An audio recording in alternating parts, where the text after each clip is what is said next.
Flirt Newsfeed. National. Today I'm joined by Vera Twomey, who had previously walked from Cork to Dublin to the Dáil in order to fight for legal cannabis for her daughter Eva, who has a rare form of epilepsy. Welcome, Vera. Hello, how are you? I'm fine, thank you. Thank you for joining us. Could you just give us an update on what's going on with you? Maybe a background story of your journey so far, and then maybe an update on what has happened recently. Well, I suppose we have been trying to gain access to medical THC in this country for our daughter Eva over the last, I suppose, 18 months to 2 years. It's been an ongoing discussion with the government as to whether or not we would be able to access the THC that Eva needs to enhance her treatment with CBD oil that she's on at the moment. Eva has Dravet syndrome, and she was experiencing somewhere in the region of, she was getting up to 25 tonic-clonic seizures every day, which would be the more dramatic, not necessarily the more serious type of seizures. So every month our daughter was experiencing probably up to 500 seizures every month. And last October we began Eva on Charlotte's Web CBD oil and saw a dramatic decrease in her seizures with the CBD alone. And a couple of, I suppose it's up to a month ago now, I travelled to Barcelona to meet doctors over in Barcelona regarding Eva's treatment. They prescribed medical THC in addition to the CBD that Eva is on at the moment, and that medication was seized at Dublin Airport on our arrival. So we have now, over the past weeks, we have been in contact with our neurologists and doctors and so forth, and we are in the process of arranging to leave the country because Eva urgently needs this medication, and we are going abroad to access that medication, and hopefully we will apply for a license to return to this country with Eva's medication in the coming months, we hope, and be able to return to Ireland at that stage. But why do you have to do this? I heard, a good while back now, we heard about the 4-hour meeting with Minister Harris, and when you came from that meeting, it was described as being positive, and there was a lot of hope about how progressive it could be. What happened since then? Well, the thing is that the meeting was long. It was very arduous considering we had just arrived in the previous hours, completing our walk from Mallow, where we commenced the walk. I guess the points in the meeting that were outlined to us were really they were really options we had already visited. The public neurologist, the private neurologist, both of whom had been approached previously. We approached them again after that meeting. The private neurologist was very, very supportive. There was a possibility of travelling to Canada to gain access to the treatment over in Canada, but unfortunately our daughter wouldn't be, she wouldn't be safe enough she wouldn't be stable enough, I should say, to make that long journey over to Canada. And when the Canadian doctor offered to do a teleconference consultation, the hospital and the HSE advised that we would need a second paediatric neurologist to oversee Eva's care along with the private neurologist, and at that point we were not able to provide a second neurologist to do that, so unfortunately that fell through.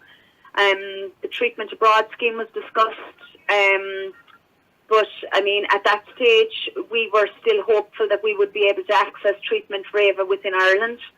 The compassionate access program was also raised, but unfortunately, it's my opinion, and from speaking to a lot of other people as well, the compassionate access program, which Simon Harris set up as really as a reaction to the proposed legislation by Gino Kenny,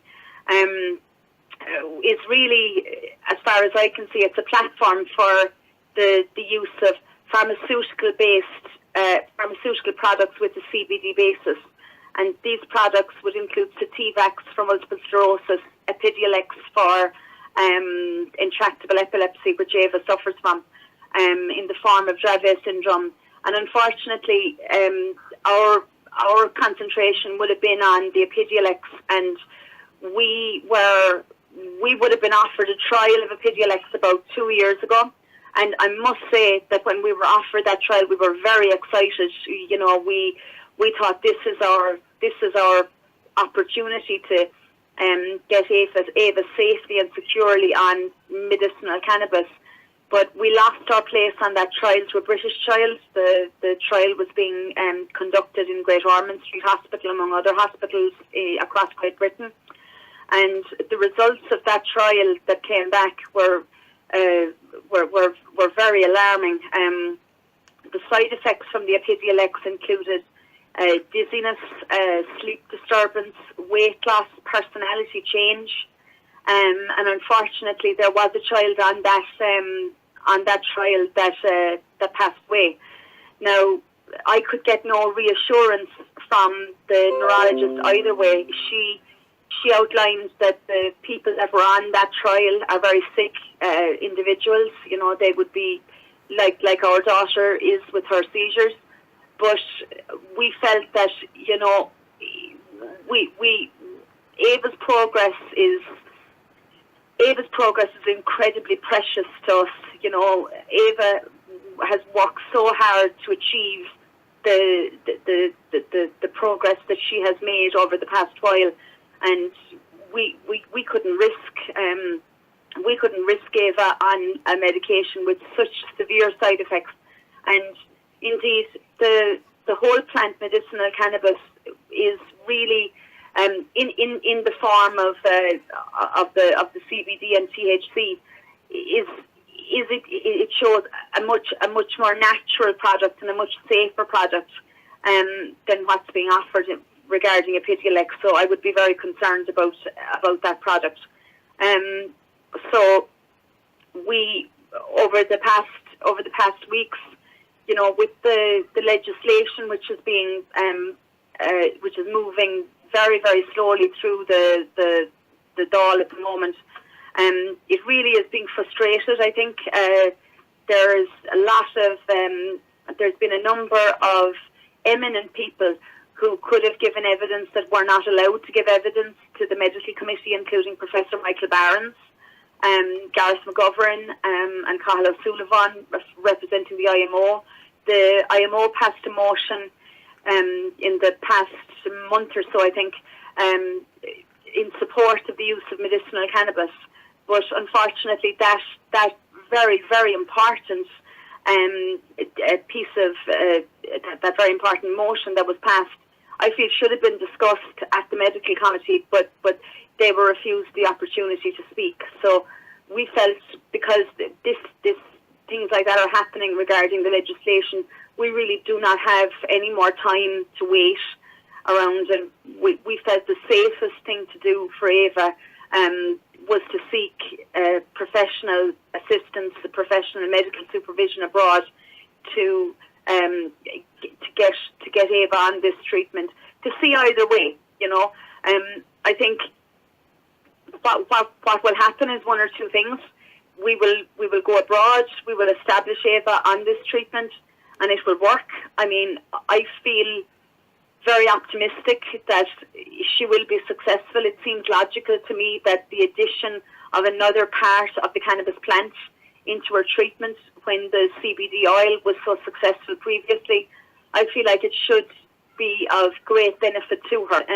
I'd just like to say hello to a lovely little boy there in Galway, Mark Gaynor, and his son Ronan, because Mark's been a great friend over the time to us, and I just like to give them a shout out and just say hello, and that, you know, we mightn't see you, but we're always thinking of you. That's great. Thank you so much for joining us today, Vera. Thank you. Thanks so much.